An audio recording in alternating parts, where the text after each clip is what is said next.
D'abord, quand nous sommes venus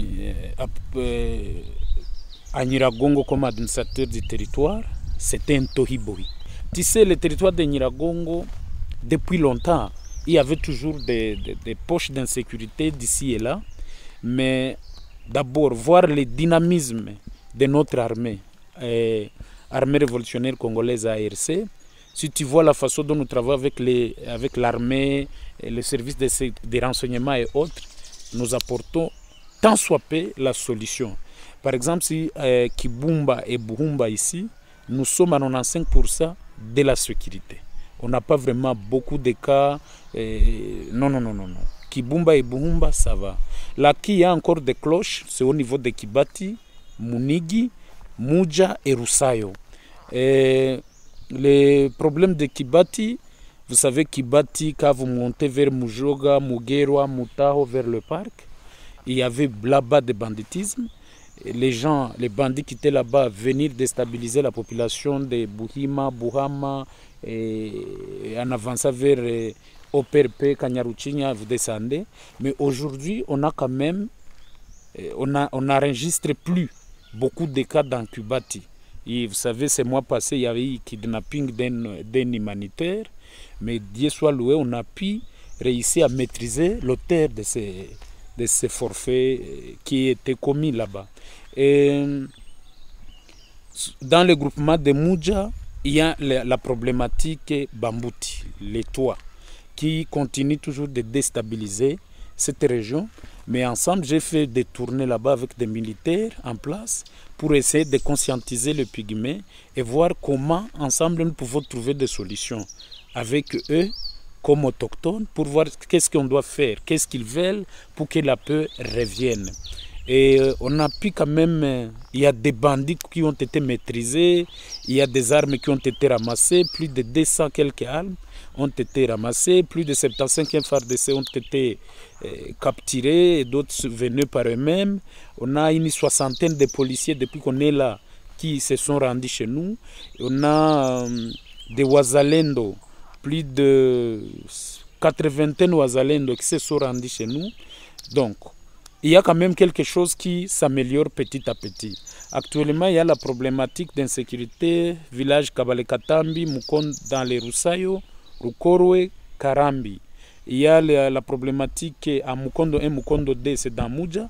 Mais nous essayons toujours de demander à la population de dénoncer. Et depuis qu'on a commencé à faire des meetings populaires avec la population, il y a quelque chose qui commence à s'améliorer. Comme aujourd'hui matin, il y a un Mzalendo qui s'est rendu avec une arme au niveau du groupement de Bouvira. Donc vous comprenez, tout ça, il y a quand même l'évolution par rapport aux jours passés où on a enregistré plus de 15 à 20 assassinats par nuit. Mais actuellement, nous pouvons aller à 1, 2 ou 3 personnes. Donc, comme c'est tenu sur toute l'étendue du territoire de Nyiragongo, il y a seulement un cas d'assassinat. Et nous sommes en train de multiplier les efforts pour que ces cas d'assassinat puissent s'arrêter. Il y a aussi, nous sommes en train d'organiser des couvre-feux. Je suis en train de féliciter encore une fois notre armée. Je félicite encore une fois mon hiérarchie qui comprend très vite pour rétablir urgemment la situation sécuritaire de la ville de Goma, mais aussi du territoire de Nyiragongo.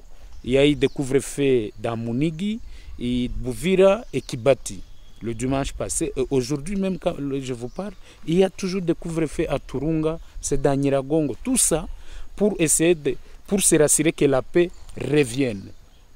Si je rassure ma population de Nyiragongo que nous allons tout faire pour que la paix revienne rapidement dans les territoires de Nyiragongo et rassurer que les gens fassent leur commerce, que les gens partent à Kabuhanga, au Rwanda pour apporter les marchandises, que nos pommes de terre d'ici puissent aller au Rwanda et que la paix revienne, que nous vivions comme d'autres pays voisins, le Rwanda, l'Ouganda, le Kenya, etc.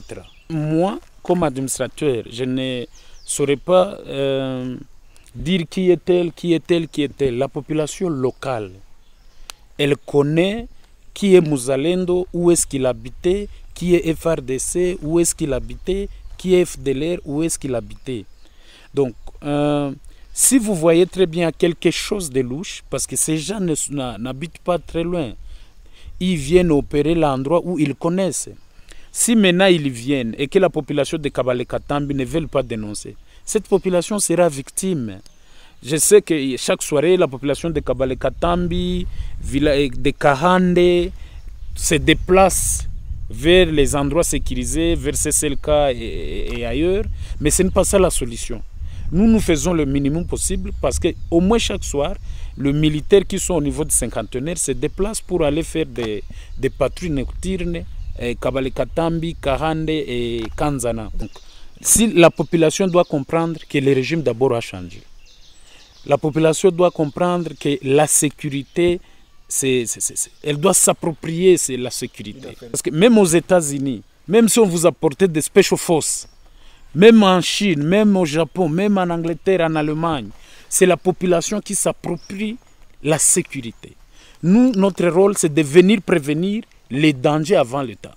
Si la population ne veut pas dénoncer les bandits, si la population ne veut pas dénoncer leurs enfants, parce que les Ouazalènes, ce sont les enfants d'humiliés, reconnus par les chefs de locaux, reconnus par la population.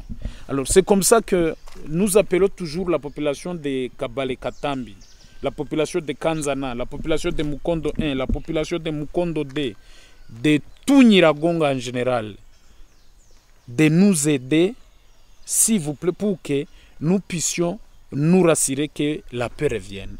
Et toute personne qui sera arrêtée, je vous rassure, en collaboration avec l'ennemi, nous allons punir très fort et sans pardon.